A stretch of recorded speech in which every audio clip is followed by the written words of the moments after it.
সবার আগে বলে দিই, এই যে নাচতে নাচতে রান্না করছি এই নিয়ে কেউ কিন্তু কোনো খারাপ কমেন্ট করবে না।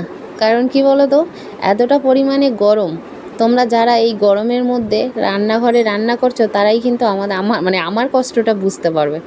তো যাই হোক, এখন এত পরিমাণে গরম ফেলেছে আর আমি এই যে রান্না করছি একদম গ্যাসের কাছে দাঁড়াতে পারছিলাম না, খুব কষ্ট হচ্ছিল। তা ভাবলাম কি একটু জোরে গান চালিয়ে দিই যাতে এনার্জি লেভেলটা একটু বেড়ে যায়। তো যাই হোক, এখানটা গান চালিয়ে দিয়ে রান্না করতে বসে গেছি। আর দেখবে একটা জিনিস, যখন তোমার কোনো জিনিস নিয়ে খুব কষ্ট হচ্ছে তখন তুমি একটু জোরে গান চালিয়ে দেবে, দেখবে তোমার সেই কষ্টটা না একটু অন্যরকমভাবে ফিল হবে। তো যাই হোক, এখানে আমি অলরেডি মাছ ভাজা বসিয়ে দিয়েছি। আর এখন এত সকাল সকাল আমি কোনো দিনই রান্না করি না, আজকে রান্না বসিয়ে দিয়েছি। এখন বাজে দিয়েছি আর এত গরম আমি গ্যাসের কাছে বসতে পারছি না।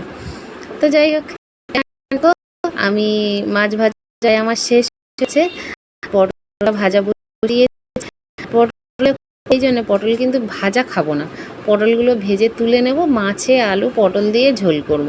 তার জন্য করে প্রায় আমার পটলগুলোও ভাজা শেষ। আর এখানে দেখো পটল ভাজা তুলে নিয়েছি, নিয়ে এখন হচ্ছে চিচিঙ্গা ভাজা বসিয়ে দিয়েছি। আর আজকের শুধু রান্না করব পটল আলু মাছের ঝোল আর চিচিঙ্গা ভাজা।